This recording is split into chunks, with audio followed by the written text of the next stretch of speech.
Episode 40 with Denise Bradford and Mark Mobley.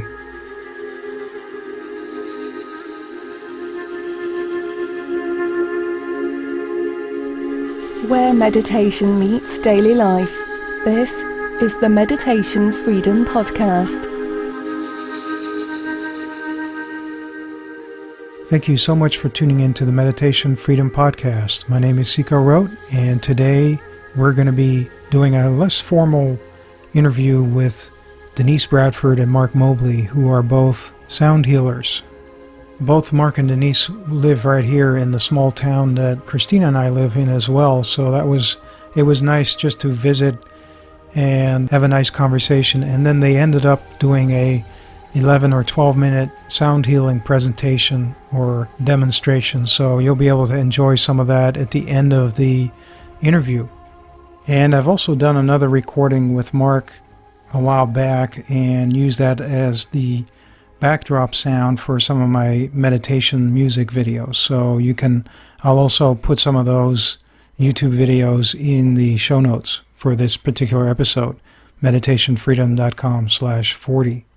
Now, I know for myself, growing up, music was incredibly important as a way to calm down and stop the tyranny of thought in my own head. So I know that a lot of people come through meditation, some form of meditation, through sound and healing sounds like the sounds that Mark and Denise make with their beautiful instruments. And so back when I met Mark a few years ago, he hadn't met Denise yet. I think now that he's met Denise, that they're creating sound together, it's even more interesting and a dance, as you'll hear them talk about. So besides doing these sound healing baths for the local community and some of the nearby communities here in San Diego County, Denise also is a published children's book author and an accomplished artist in many other mediums. And Mark has been on his spiritual journey since he was in his teens, and he graduated from the Erhard Seminars EST trainings in 1977, and then he was ordained with the credentials of ministry in the Universal Life Church. Then in 2013, Mark graduated with a certification of sound healer by Diane Mandel and Richard Rudis of the Tibetan Bowl Sound Healing School in Encinitas, California. And Mark also does Reiki energy practice, and he incorporates some of that into his healing practice. And he has also been inspired by shamanism, where he learned to activate the innate intuitive healing abilities that are held within each one of us. And what typically happens during a healing session or sound bath with Denise and Mark in their concert setting is that they start out with a guided visual meditation, and then they bring the sounds of ancient Tibetan singing bowls, some of which are dated well over 300 years old. And they also incorporate a selection of gongs, crystal bowls, and koshi chimes, and a bunch of other instruments. So again, this is a slightly informal interview, and it wasn't done with fancy in a recording studio, so it might be a little more, you might have to adjust your sound settings a little bit. And there was a lot of wind that evening out, which actually enhanced the interview because they have lots of wind chimes. So with that, let's get right into the interview with Denise and Mark. Tell Zico that Elvis meditation. Oh, I was holding a meditation one Sunday morning over at the Springs at Borrego, and I usually do it in the very large gathering hall. It's called the Torres Room. Well, when I got there, they said, well, somebody has rented the Torres Room this morning, and you can do it over in the little Indian head room next door. Next door. And I said, okay, fine. So we're doing the work and doing the bowls and playing. And all of a sudden, next door, you could hear laughing going on, and then all of a sudden it was, "Don't Step on My Blue Suede Shoes" by Elvis Presley. And it was just blaring over there. And I didn't raise the volume of the meditation. I just wanted to play with it. And it was like, okay, ground. And if I stay calm, everybody in this room is going to stay calm. So I started doing my breathing as I'm playing and everything, and I said, just let it be. And as a matter of fact, I knew something might happen before I even started the meditation. I brought people into their bodies, and then I brought their awareness into the room and the sounds inside the room. And I said, and now take your awareness outside of the room and just allow all sound to be. It's okay, no judgment, just allow that sound to be. And then I brought them back into the room, and then I brought them back into their body, and then we started the meditation.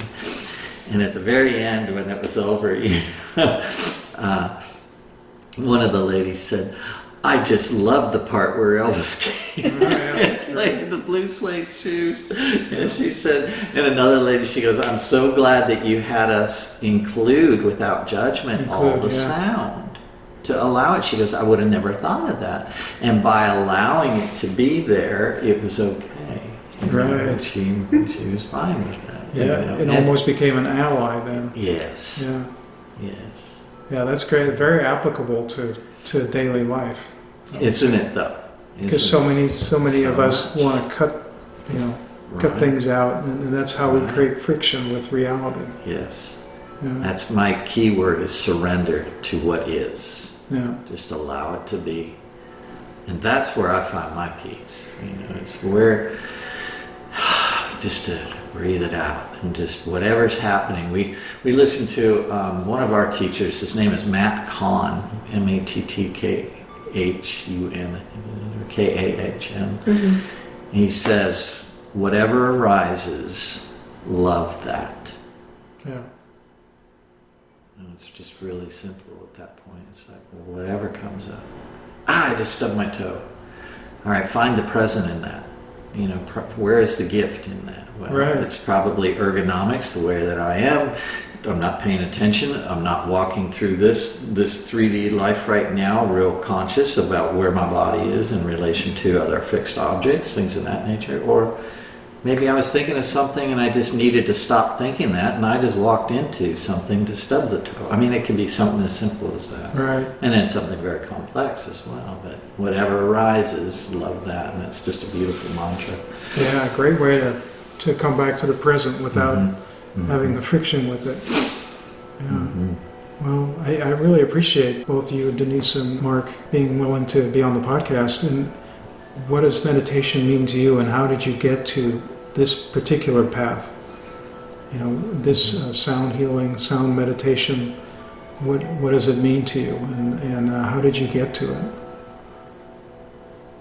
Well, my experience is about 7 years ago, I was doing meditation with guided meditations on different formats, different recordings, things of that nature. And a friend of mine brought to my attention Tibetan singing bowls.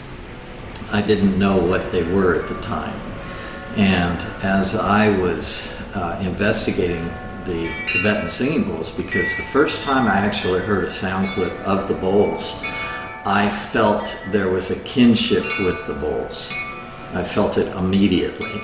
And then at that point, something triggered within me that I wanted to learn as much as I can about how they came about and what is the magic that I'm hearing in these bowls, because it physically moved me. And that was my primary introduction to meditation with the bowls. Do you have like an example of like a moment where that really became clear to you that you wanted to investigate that more? Maybe was this like an event, or? Yes, it was the actual first sound clip that I was listening to. It was about 30 minutes long, and it was associated with the Tibetan bell chant, and that was the end of suffering is the chant that I recall. And I was moved internally. I could feel it within my body, this release and this ease. And that was something that I have not noticed within previous meditations ever before. And so what I did was I did some research online about the Tibetan singing bowls, and I wanted to find out, is there a school that actually teaches the history and the artistry and even right down to the composition of these bowls? How are they made and how are they used in a healing practice? And I found that there was a teacher in Encinitas, California, which was only about an hour and 45-minute drive from here in Borrego Springs, that taught it. And they had a 2-year program that taught how to work with these bowls and to learn every nuance of the sound of the bowls, how to diagnose in the body to use them in a healing practice. Wow, that's amazing. Beautiful.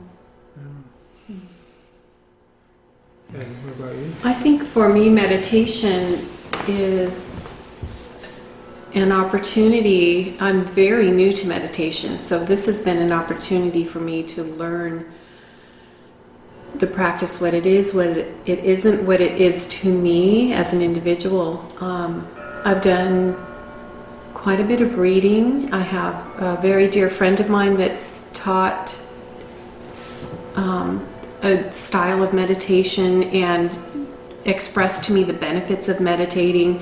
So I have done some reading and research and looked online and little books or pamphlets, and I've discovered for myself meditation has been an opportunity to discover what works for me, taking a little bit of what I've read here, what I've tried, and what works. And in the discovery of meditation, I've come to a place to notice that it does take practice to let go of judgment of whether or not I feel I'm progressing, and just having the opportunity to be with myself and an opportunity to be with what I feel is the all or God or the universe, however one chooses to express that. And with the moments where I have gone into meditation, sometimes I would say that I wasn't successful, but now I know better that any moment I take the time to sit and explore meditation is a success. Exactly, right. And I have had profound moments in my studying and learning meditation to where it will take me to a place where I actually do very much feel connected to a divine source and a place of peace, and everything else that is around in my environment is in a place of peace and calm. And so that's been the fun part about discovering meditation. Yeah. It's been very fun, and Mark has really been a benefit in helping to bring that into my life. And I may not have explored it to the extent that I do without Mark by my side. I'm grateful for that. And so you got into sound meditation as well, or sound Absolutely, yes. The bowls. I think all of our instruments, and I call them sacred instruments, whether they're our chimes, our bowls, our bells, they are transforming in being able to hear something of such beauty, and being creators. In our human nature, we can create a beautiful space to envelop ourselves and others, and being able to share that and participate in that is really a peaceful process. Mm-hmm. Yeah, Very much the instruments are a big part of bringing a non-scripted method of, for us it's almost like playing, it's like a play with the universe, and we're creating something that is coming from our hearts.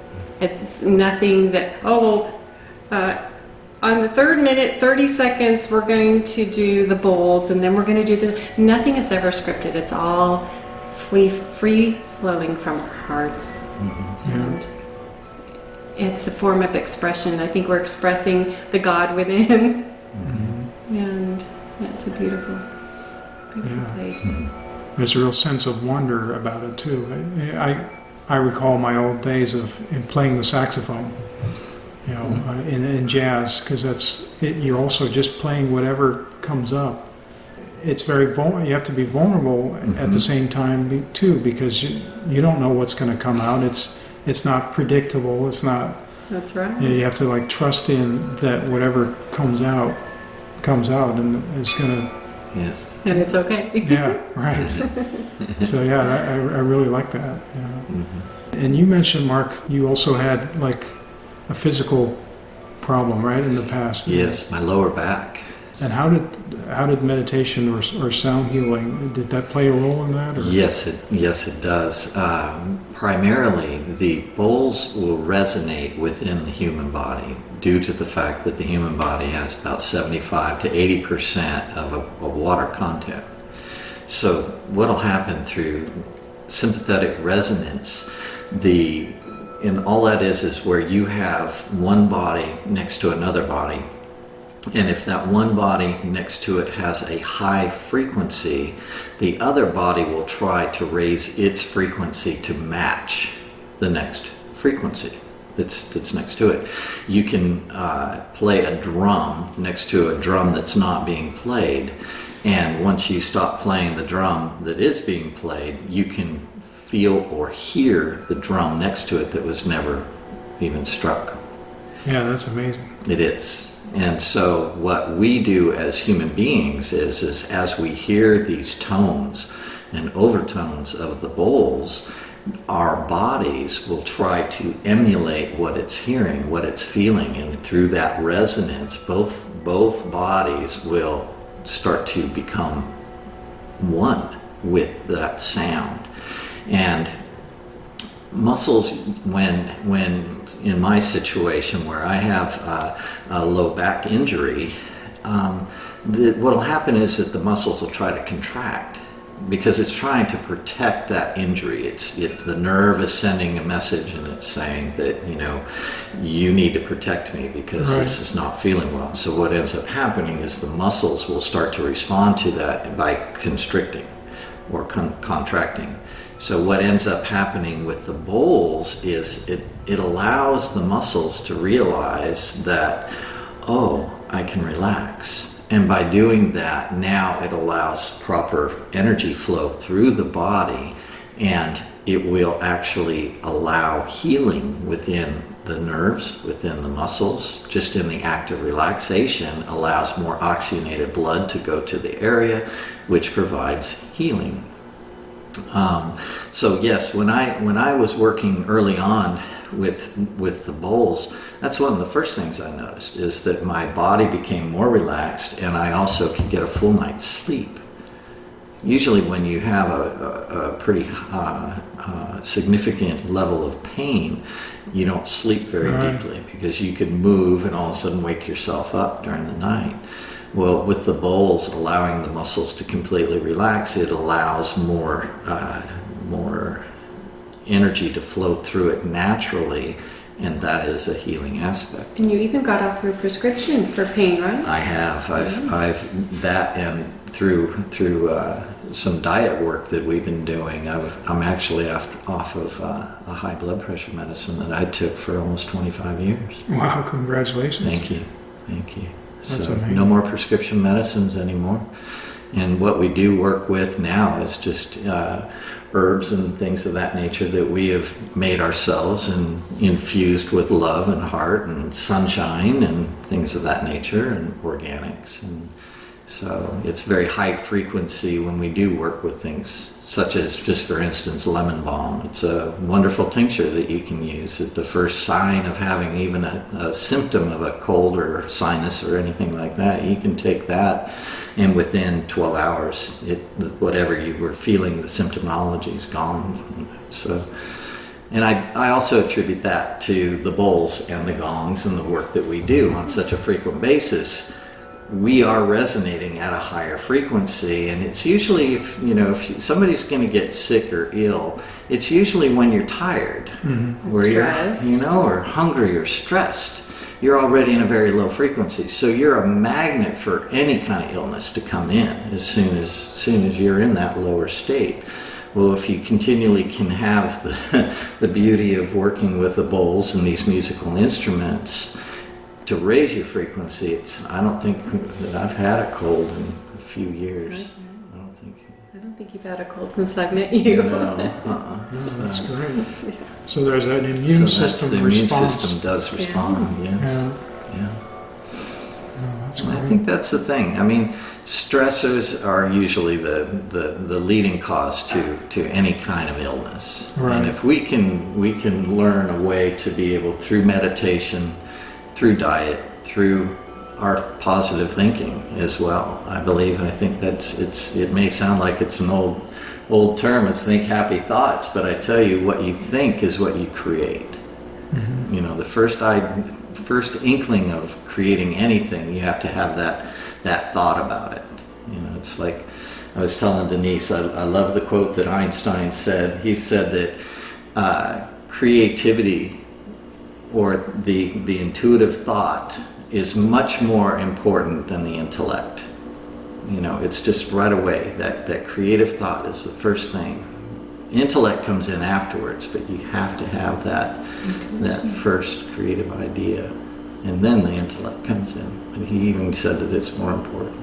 Because it's original, it's authentic. Authentic, yeah. Absolutely. Mm-hmm. With the sound healing, mm-hmm. Are there other diseases that you've noticed can be helped, or other conditions? You know, you've mentioned insomnia, back issues, immune system, and you mentioned earlier, before I turned on the recorder, that somebody with cancer had more. Yes, much more energy. So there's an energy increase as well. There is, and I attribute that to the frequency of the body being raised at a higher level, and that way you feel that energy. You have more energy. You have more through just the lack of stress or the lack of pain.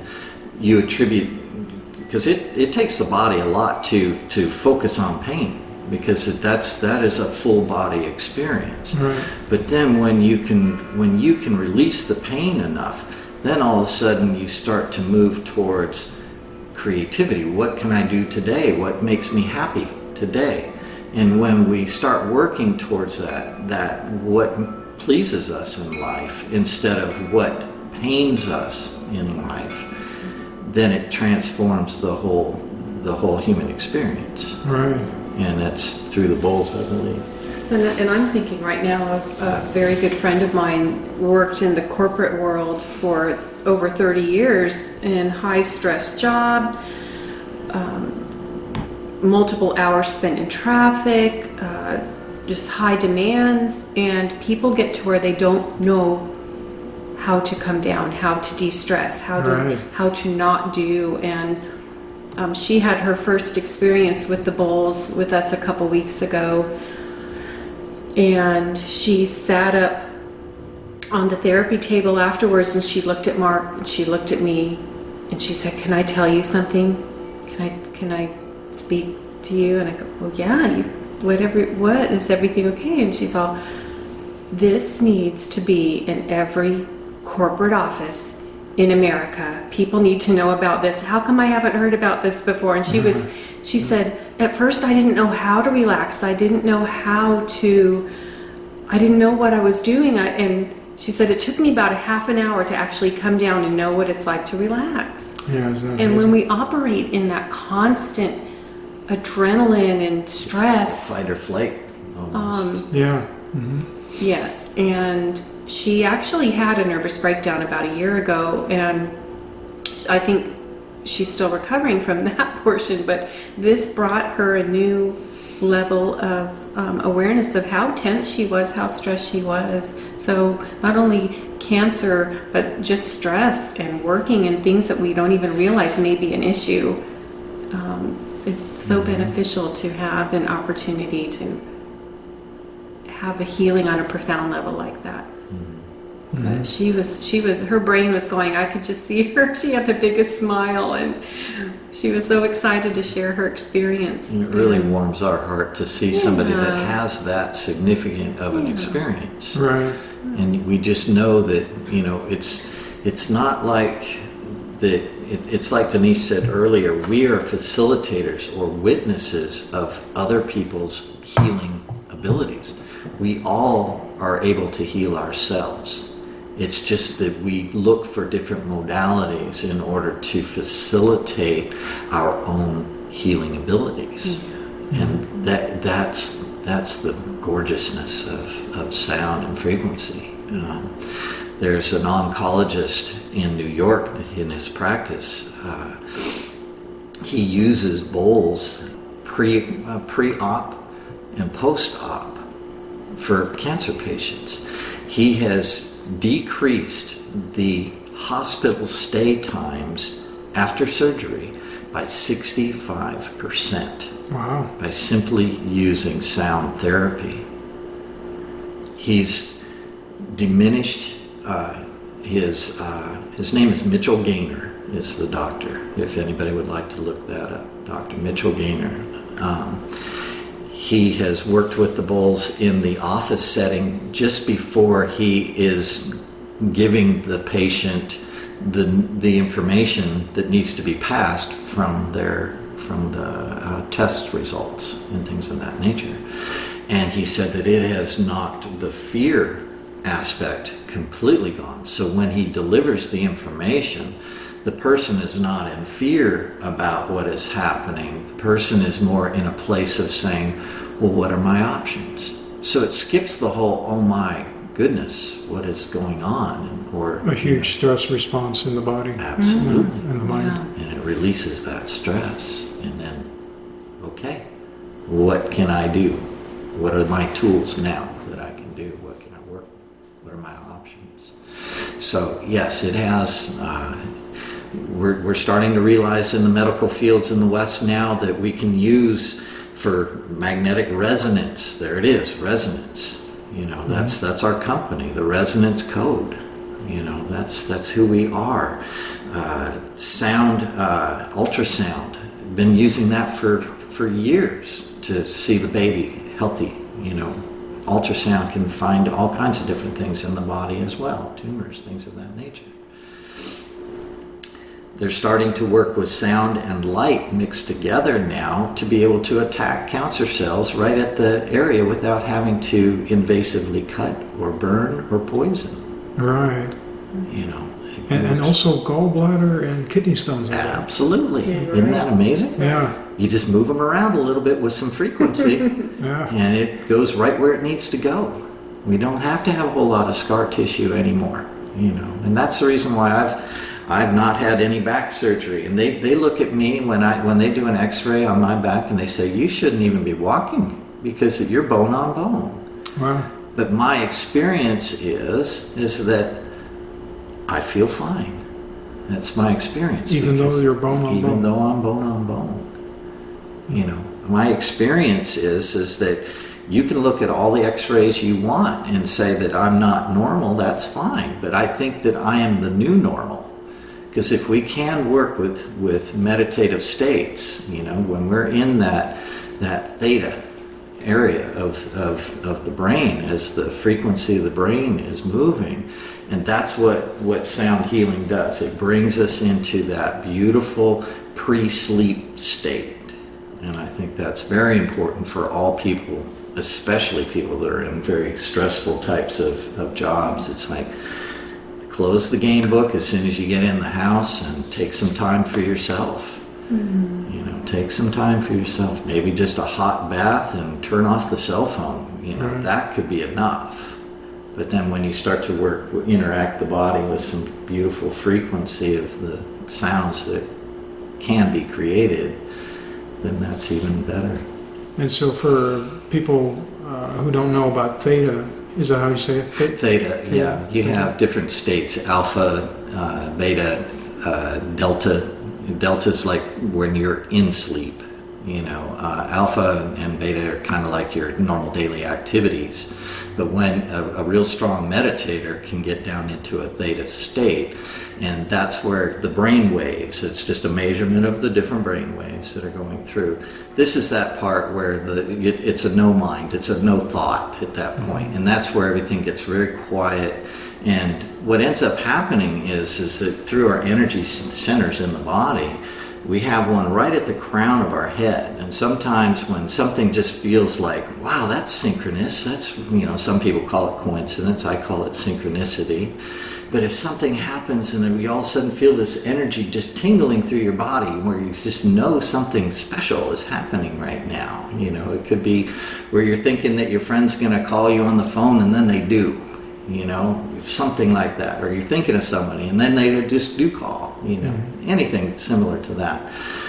But when we're in that theta state, that is when we're really, really at one and at peace with all the universal energies. Some would say God can come in at that point, spirit can come in, all the is, the I am presence. It can just come through, and that raises our consciousness at that point. And that's the reason why meditation is thousands of years old. It's a practice for us to be able to increase our awareness, our wisdom, and our peace. And that's how I think one of my feelings is that this is the way that we find that heaven on earth. It's all in the perception. What you pay attention to, you could pay attention to the news and think that the earth is really in trouble. Yeah. Or you could pay attention to nature outside and watch the animals and see the balance and things, and you could think the earth is in great harmony. It depends what you want to look at. It depends what you want to put your attention towards. I choose to put my attention towards peace, joy, love, family, caring for others, and creating an actual business that promotes peace within. And I think that's how we start in this beautiful world of ours. If you really want peace, then start within, and that's where it goes. That from there, it starts within, and then Gandhi even said, "Be what you want to see." Yeah. In the world. Yeah, be the change. Be the change. Be the message. There you go. Yeah. That's great. This state of balance is a big part of sound healing as well, right? You're trying to get to induce a theta state, and then there's a balance. There is a balance. You start your meditations in a way of let me just recreate a meditation that we, the Resonance Code, would do. Mm-hmm. We have weekly meditations, and this is how we start. We would bring people into their bodies and start to just working with the breath. That's one of the first things that we do. It's just feel the breath. Just breathe. Just breathe. No judgment. If a thought comes up, allow it to be easy with it, and then just allow it to go.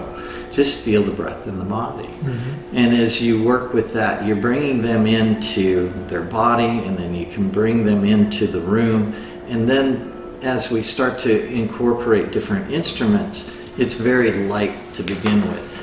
And that's part of this balance. You want to bring them in where you're just working with sound in a very nice, beautiful, easy way. And then we get into the gongs and things, and the gongs can come up to a wash, but when and what I mean by a wash is where you bring the gong up slowly, and then it can all just have a little bit of a crescendo, and then allow it to walk its way back down. And it's a journey. It's a musical journey. Wouldn't you agree? Yes, very much a musical journey. And there is balance in how, with your male aspect and then the feminine aspect, we both have different playing styles. And that's evident in the creation of the meditation. And so it's able to speak to the male and the female, and the balance is created in that method as well. And the male and female aspects of each person too, right? Exactly, Yes. of course. So you're bringing that Very in much so. harmony too. Yes. So that's resonating as well. It is, and that's an unspoken, how would I even say it, almost like an unspoken gift that is there. You know, you don't even have to speak about that gift. It's evident. It's a dance. It's a beautiful flow.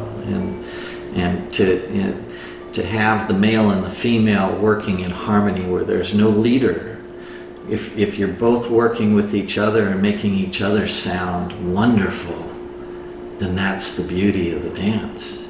You know, there is no left brain leader or follower or anything like that. It's just this co-creation that goes, and then I just see the beautiful harmony of the yin and the yang together in the harmonious. We're creating a gift, and that's so much of a sense of joy to share that gift.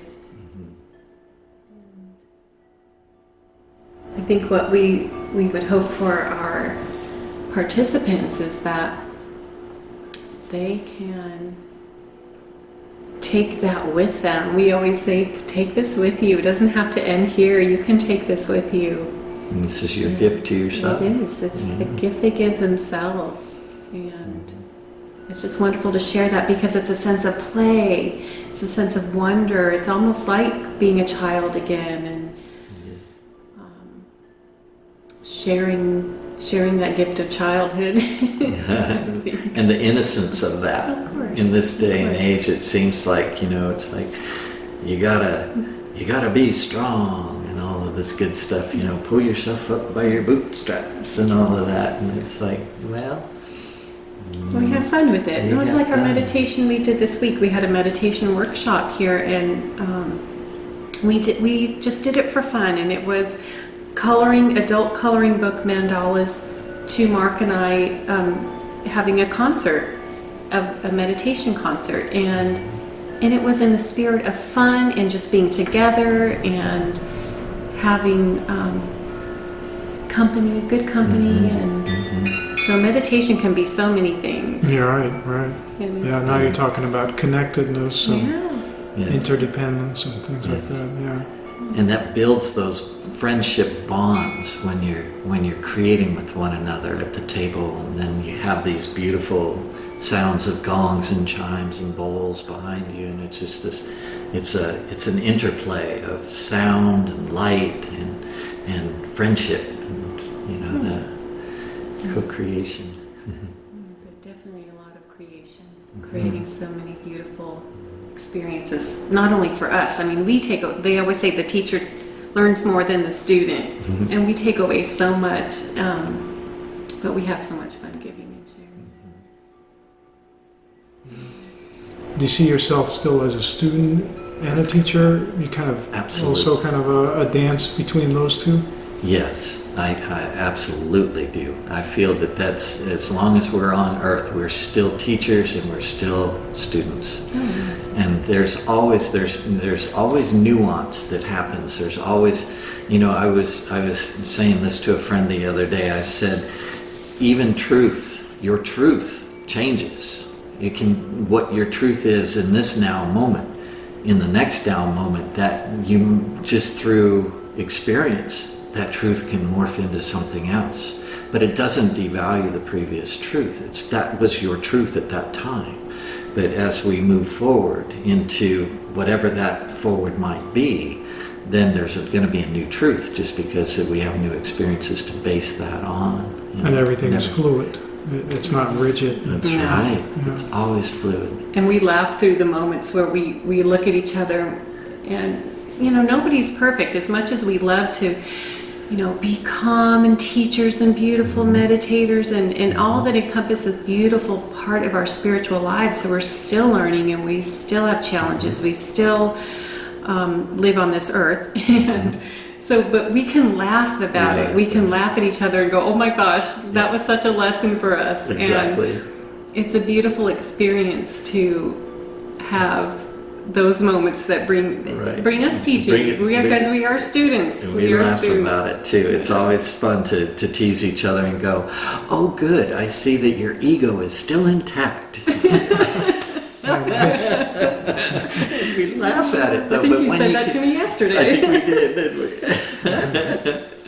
But that's the beauty of it, is that, yes, we are here, we're still learning, and we still have cellular memory that we can work with. There's something that comes up. It's like, if something comes up because we're reacting to something in life, then that reaction that's coming up, it's not something to be closed down and put away, put back in the box because, I don't want to deal with that.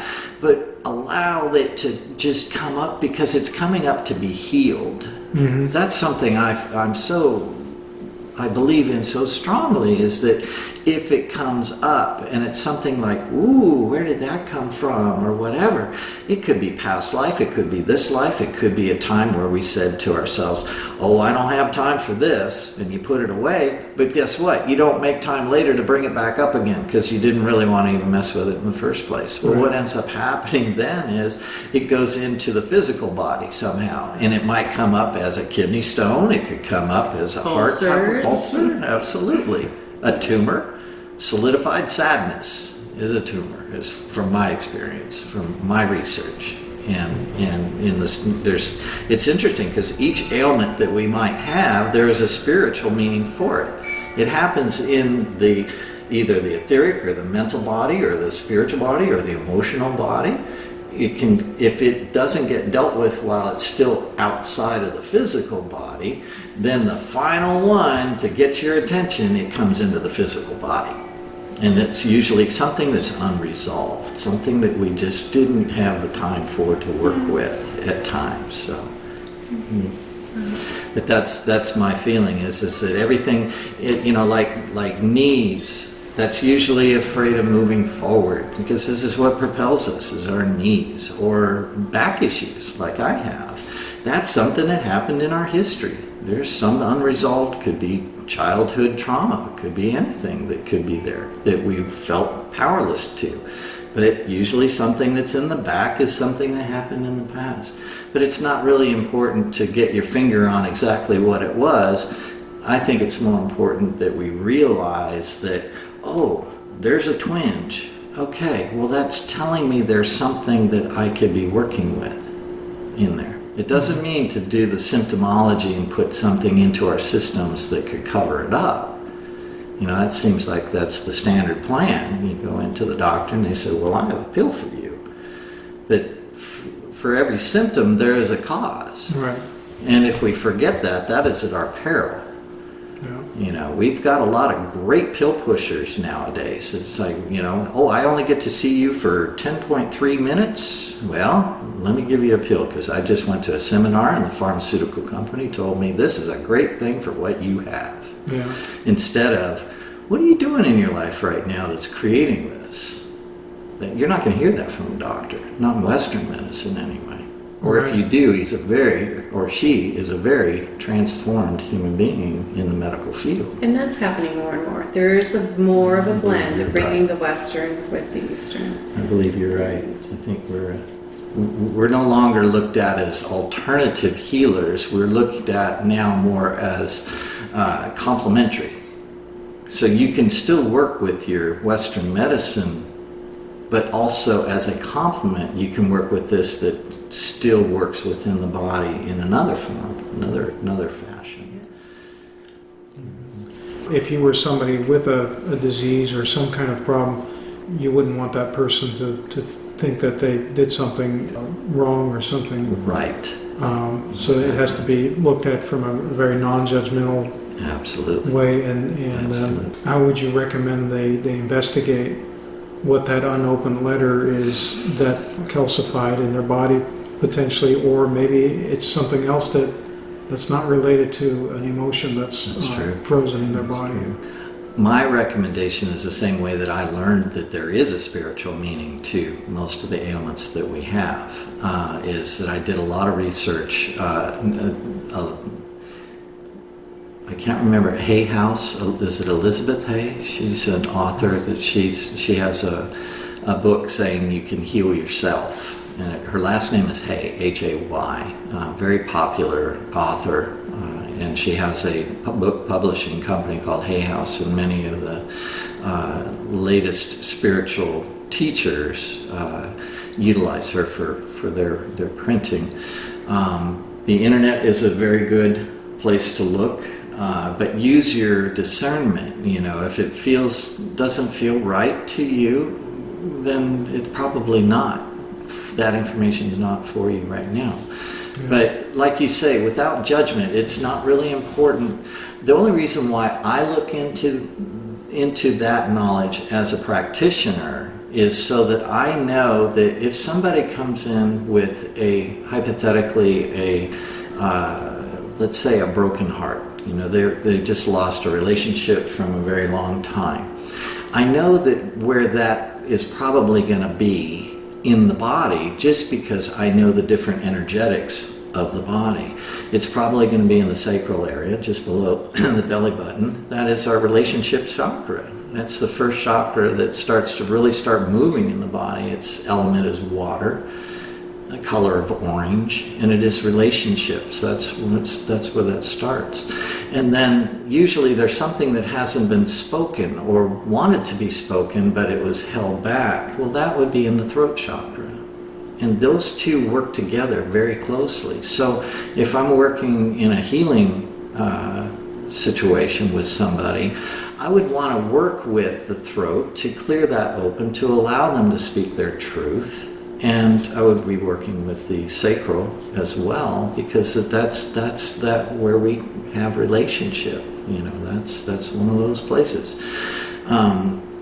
It's the reason why we say, well, I had a gut feeling about something. Right. Well, we're not just picking a spot on the body. We could say I'm having a toe feeling, but the gut. We feel something inside when something's right, or if something is kind of alarming us a little bit. And it's like, beware, because all of a sudden the tummy will twist a little bit.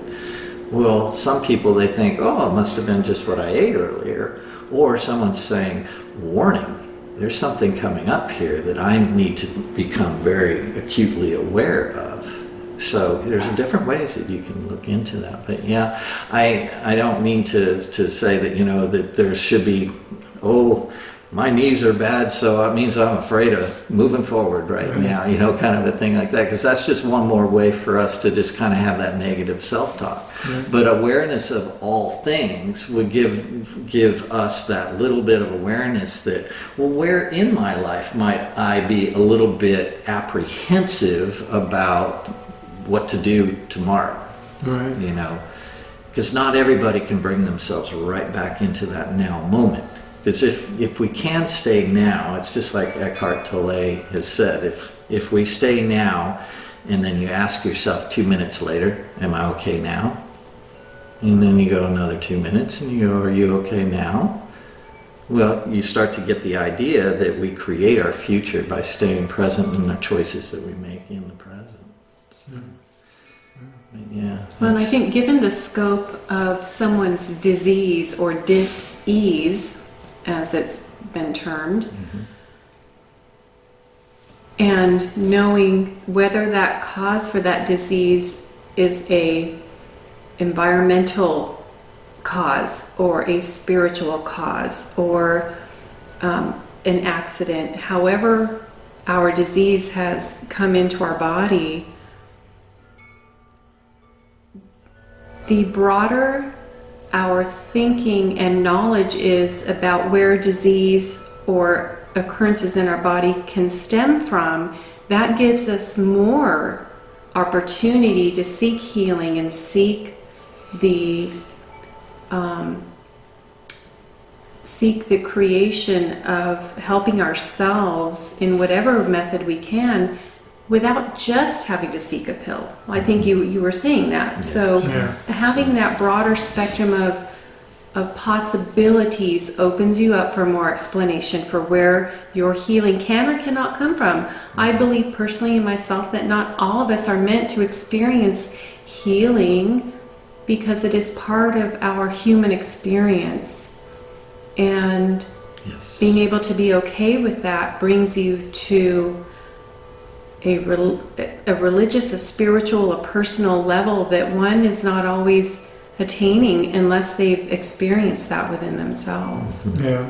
So in other words, sometimes you have to go through the pain. Of And course. that's part of the learning Yes, experience. the soul wants to experience that in this lifetime. And I think sometimes that's the only place we can go to make sense of things, because things do not always make sense. Right. Mhm. But we can try. We can try our best. Yeah. Well said. Yeah, well said. Yeah. So the attitude and one's own peace about it makes a huge difference. Yes. Yeah. Yes. Because there is a dance to play with, there is a dance to living with pain. You know, you can really increase your,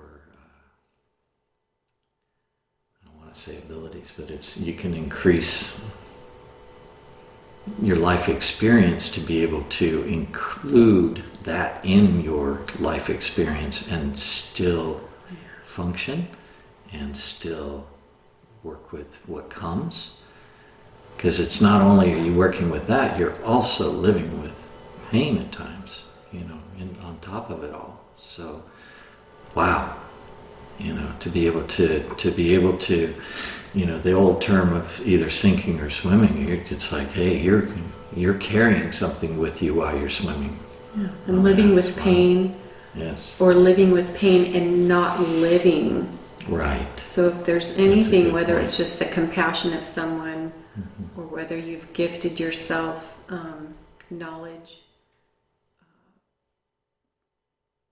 that's you want to try your best to have people find a way out of their pain if they can, even for a moment. Yeah. No one likes to see anyone suffer. I think that's No. our human No. hearts. Exactly. That's our compassion, and we don't want hurt, we don't want pain, so we can find a way to ease that. Yeah, well, that's great, and I think some folks who might be listening might not be into sitting in silence, or you know, maybe that is too terrifying for certain kind of diseases and mental issues. So maybe you know, you mentioned earlier you were going to do some sound. We'd love to. Yeah, We'd love to. You want us to roll out the gong? yeah, actually, Okay. that'd be great. We have a couple instruments today. We don't have our whole array set out, but we do have our gongs and one of our favorite new bowls. And we thought we would play those for you today. Yeah, great.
Wonderful.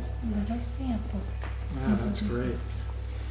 Thank you so much. You're very welcome. Thank you. Thanks for having us. It's a great time. Well, I hope you enjoyed this interview with Mark and Denise and their sounds. And you can find out more about Mark and Denise as well as see some more of their wonderful sound baths by going to meditationfreedom.com/40. And there'll be all the show notes and the transcript and then some videos that you can check out and listen to. And of course, let us know in the show notes comments area if you found this interesting, or feel free to send out a tweet or an email. And I'm hoping to get at least 1 or 2 more interviews in before the holidays start in earnest. But I can't guarantee that, as a lot of folks are getting into the holidays and it may be hard to get an interview going before that. And before I leave you, I have one more thing I'd like to share with you. I have an Anza Borrego desert calendar that I created with photos that I have taken over the last year and that people really enjoy looking at. So I self-published a calendar, and you're more than welcome to check it out, and maybe it's a nice gift idea, or perhaps you would like that yourself. You can check out the calendar by going to meditationfreedom.com/support. And then you can purchase the calendar from this company that publishes these calendars. It would be just one more way you can support the Meditation Freedom Podcast and enjoy some great desert scenery all throughout the year. That's all I've got for today, and I hope you have a wonderful week. Take care. Thank you so much for joining us on the Meditation Freedom Podcast, where meditation meets daily life.